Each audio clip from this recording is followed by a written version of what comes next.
Assalamualaikum warahmatullahi wabarakatuh. Perkenalkan, nama saya Bunda Jiwarkananta Tusila dengan NRP 09200470 dari kelas TO6C. Di sini saya akan mempresentasikan PPT PPLKR Sri untuk EAS mata kuliah Interfacing dan Telemetri.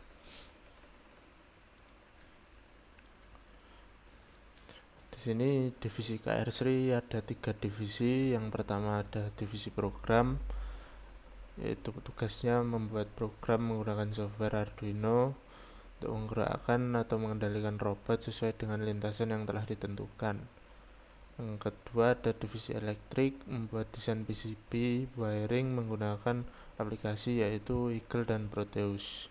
Yang ketiga ada divisi mekanik, membuat dan merakit desain fisik dan part pada robot, mengimplementasikan desain wiring pada robot, dan pemasangan komponen elektronika pada robot.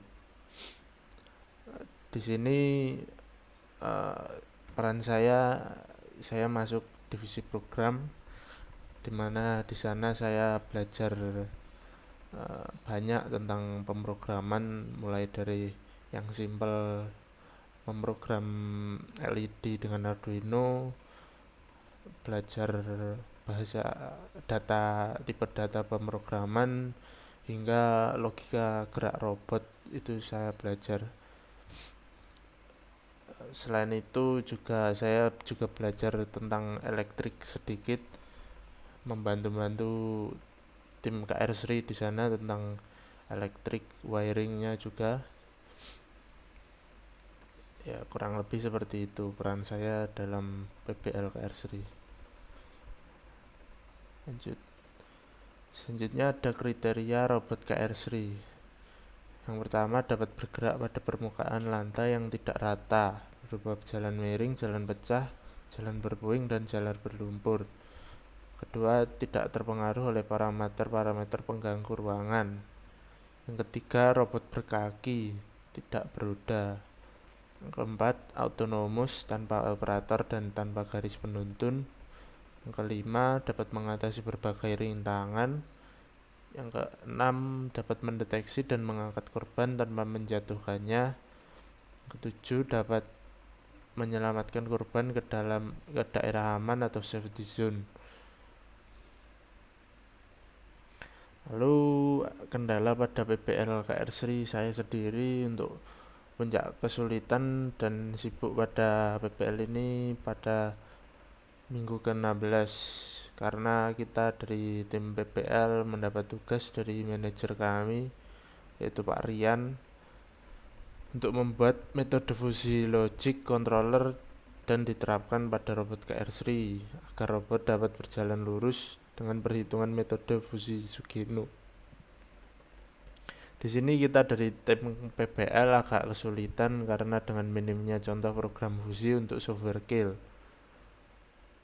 Tetapi selama beberapa hari kami mencari referensi dari program tersebut, akhirnya menemukan program referensi untuk fusi logic. Dan setelah kami edit program itu dan uji coba pada robot KR Sri, meskipun masih banyak trial and error, tapi penerapan metode fusi logic itu akhirnya berhasil.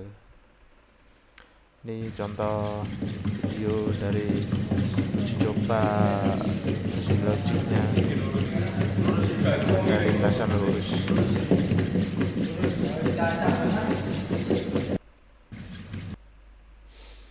Lalu selanjutnya untuk komunikasi serial pada PPL. Komunikasi serial adalah salah satu metode komunikasi yang sering digunakan pada Arduino untuk mengirim dan menerima data antara Arduino dan perangkat lain seperti sensor, modul, atau bahkan komputer. Pada Arduino ada 2 jenis komunikasi serial yang umum digunakan, yaitu serial UART dan software serial. Pada PPL saya sendiri itu menggunakan yang serial atau UART, dimana menggunakan Universal Asynchronous Receiver atau transmitter yang terintegrasi dalam chip microcontroller.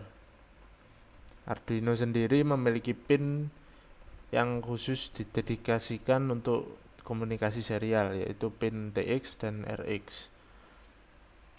Pin TX pada Arduino berfungsi untuk mengirim data pada perangkat penerima melalui pin RX, sedangkan pin RX berfungsi sebagai penerima data dari perangkat pengirim melalui pin TX.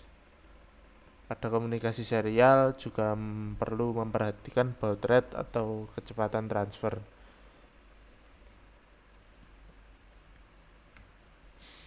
Selanjutnya ada komunikasi Modbus. Modbus adalah protokol komunikasi yang digunakan untuk pertukaran data antara perangkat elektronik di lingkungan industri. Protokol ini dikembangkan oleh Modicon atau yang sekarang Schneider Electric pada tahun 1979 dan menjadi salah satu standar de facto untuk komunikasi perangkat dalam sistem otomasi dan kendali industri.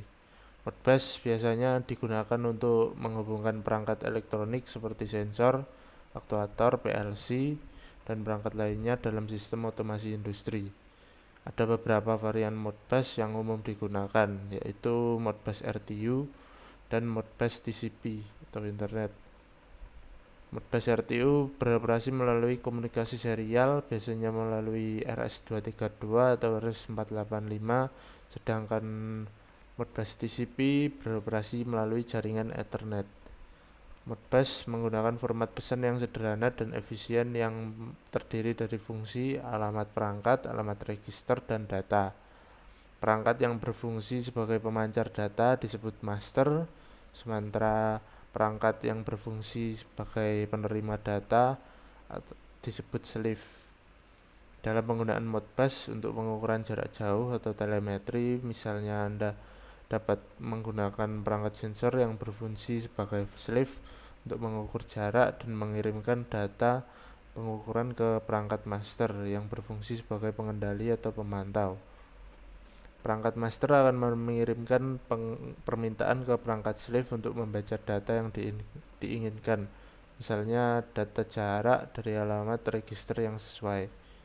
Perangkat slave kemudian akan merespon dengan mengirimkan data tersebut kembali ke perangkat master. Kelebihan Modbus dalam aplikasi seperti telemetri adalah kesederhanaan protokolnya, mudah diimplementasikan, dan sudah didukung oleh berbagai perangkat industri. Dengan menggunakan Modbus, Anda dapat dengan mudah mengintegrasikan berbagai perangkat industri yang berbeda dalam satu sistem dan memfasilitasi pertukaran data yang efisien. Selanjutnya saya memilih Blink IoT. Blink adalah platform Internet of Things atau IoT yang populer untuk menghubungkan dan mengendalikan berbagai perangkat IoT secara mudah melalui aplikasi seluler. Beberapa fitur utama dari platform Blink adalah yang pertama, kostumisasi antarmuka pengguna. Blink menyediakan antarmuka pengguna yang dapat disesuaikan dengan mudah melalui aplikasi seluler. Pengguna dapat membuat tata letak antarmuka mereka sendiri dengan menambahkan tombol, slider, grafik, tampilan nilai, dan elemen lainnya sesuai kebutuhan proyek IoT mereka. Yang kedua, integrasi mudah dengan berbagai papan pengembangan. Blink mendukung berbagai papan pengembangan yang populer seperti Arduino, Raspberry Pi, ESP8266, ESP32, Particle, dan banyak lagi. Yang ketiga, berbagai widget dan fungsi. Blink menyediakan berbagai widget atau elemen yang dapat digunakan untuk berinteraksi dengan perangkat IoT seperti tombol slider, grafik, tampilan nilai, tampilan LCD, dan banyak lagi. Selain itu, ada juga fungsi bawaan yang dapat digunakan untuk mengatur tindakan dan logika untuk perangkat Anda. Yang terakhir, ada akses jarak jauh. Melalui koneksi internet, Anda dapat mengakses dan mengendalikan perangkat IoT dari mana saja di dunia selama perangkat terhubung dengan Blink. Cukup sekian presentasi dari saya. Bila ada salah kata, mohon maaf. Wassalamualaikum warahmatullahi wabarakatuh.